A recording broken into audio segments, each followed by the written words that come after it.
Have you ever wondered how detectives can tell if a 911 caller is hiding something? Not just nervous, not just in shock, but lying about everything. In today's episode of Curell Case Files, we're diving into the art and science of 911 call analysis. We're not just listening, we're profiling. Because behind every second of silence, every shaky breath, every misplaced there could be a story that breaks a case wide open.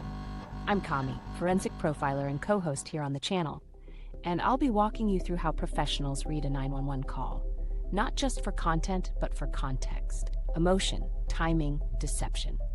We'll break down pacing, emotion, and red flags that might indicate something's off.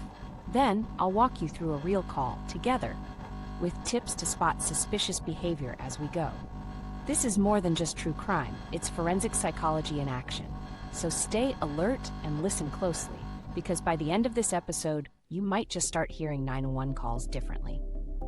Let's start with two critical elements: pacing and emotional tone. Pacing is the speed and rhythm of a caller's speech. When someone is truly in distress, say during a home invasion or medical emergency, their speech tends to speed up. Sentences may be fragmented, words stumble over each other. Panic doesn't sound scripted. Compare that to a staged call. In deceptive calls, pacing is often flat or controlled. The caller may pause awkwardly, wait for a question, or sound oddly calm. That's because instead of reacting instinctively, they're thinking about what to say next. Then there's emotion, or sometimes the absence of it. Genuine panic has an unmistakable tone, a strain in the voice, crying that sounds involuntary, or breathing that's fast and erratic. But some callers, especially those hiding guilt, may lack emotional congruence. That means the tone doesn't match the situation. Take a moment and imagine this scenario. You find your spouse unconscious and unresponsive. What would your voice sound like? Now imagine making that call after you caused the harm. See the difference? We don't judge panic, but we analyze it, because how someone says something is just as important as what they say. Now let's talk red flags. What makes a call suspicious? Profiler training focuses on patterns, not just words. Here are some classic deception cues. Over-explaining. Guilty callers often offer more detail than necessary. Why? They're trying to control the narrative. Deflecting blame. Phrases like "I told them not to do that" or "they were acting weird earlier" shift attention away from the caller. Unusual calmness. In moments of real crisis, calm can seem unnatural. Scripted feel. Some calls sound like rehearsed performances. Lack of urgency. If someone is truly trying to save a life, you'll hear it in their tone and actions. Let's try a quick test. I'm going to read you two hypothetical lines. See if you can tell which one sounds more suspicious. A. My wife collapsed. I need help. Please send someone. She's not breathing. Yeah, my wife passed out. I came home and she was just on the floor. I told her to take her meds earlier. Call A shows panic, urgency, and a direct request for help. Call B feels flat, detached, and already implies a cause. Suspicious, right? Here's another psychological layer. Guilty minds often try to get ahead of the investigation. They offer answers to questions no one has asked yet. Real callers report, liars narrate. Let's bring this to life with a real case. One of the most analyzed 911 calls of all time, the case of Scott Peterson. In 2002, Lacey Peterson was reported missing on Christmas Eve. Scott's call to police wasn't frantic. In fact, it wasn't even a 911 call. It was a non-emergency line. He said she was missing, but showed no panic. When the dispatcher asked what she was doing before she disappeared, Scott responded with odd precision. She was mopping. She was going to take the dog for a walk. Notice the control, the structure, the calmness. Later investigation would reveal he was having an affair and had told his mistress Lassie was gone. Another case. Susan Smith. She claimed her children were kidnapped during a carjacking.